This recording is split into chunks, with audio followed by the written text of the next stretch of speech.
Leaders of the United States intelligence agencies are sounding a series of warnings. They went before a Senate committee today to talk about everything from Russian election meddling to breakdowns in a critical security process. The process is broken.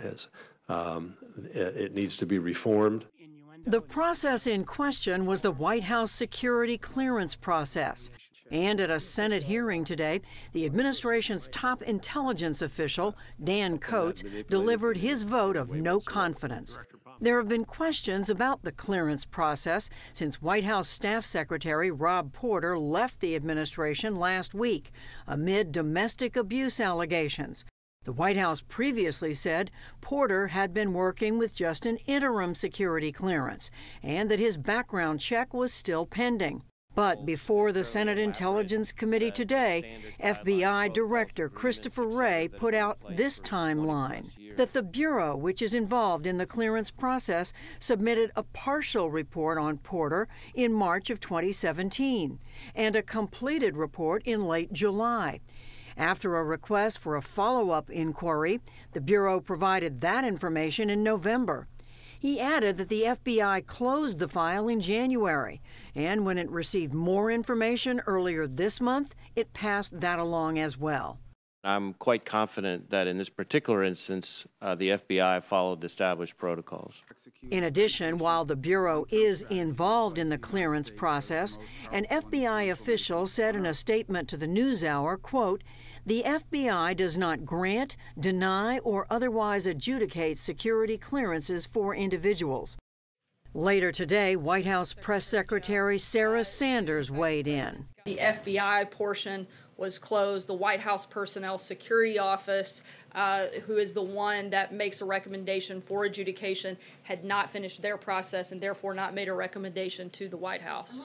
Today's hearing also dealt with Russia's meddling in the 2016 U.S. election. This is not going to change or stop. One by one, the 6 intelligence chiefs who were testifying said that there weren't any signs Russia's efforts were subsiding. We have not seen any evidence of any significant change from last year. But there was also frustration from independent Senator Angus King over President Trump's inaction on the issue. My problem is I talk to people in Maine who say the whole thing is a witch hunt and it's a hoax because the president told me.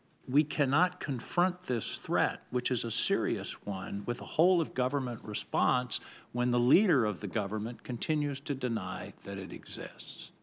The FBI is involved in the investigation led by Special Counsel Robert Mueller into Russia's 2016 election meddling and potential ties to the Trump campaign. Today, Director Wray rehashed his disagreement, this time on camera, with the so-called Nunes memo. The document, spearheaded by Republican House Intelligence Committee Chair Devin Nunes, claimed that the Bureau and the Justice Department were not fully forthcoming when they asked a court to approve surveillance on a Trump campaign aide, Carter Page. We had then and continue to have now grave concerns about the accuracy of the memorandum because of omissions. Multiple senators, including Republican Susan Collins and Democrat Martin Heinrich, also gave Wray an opportunity to offer his defense against recent charges of political bias within the Bureau. There's no shortage of opinions about our agency. The FBI speaks through its work, through its cases, through the victims it protects. And I encourage our folks not to get too hung up on what I consider to be the noise on TV and in social media. For all of its focus on the FBI today, this Senate panel is also working on its own probe of Russia's 2016 election meddling. Committee Chairman Richard Burr said today that the committee hopes to make some of its findings public in the coming months.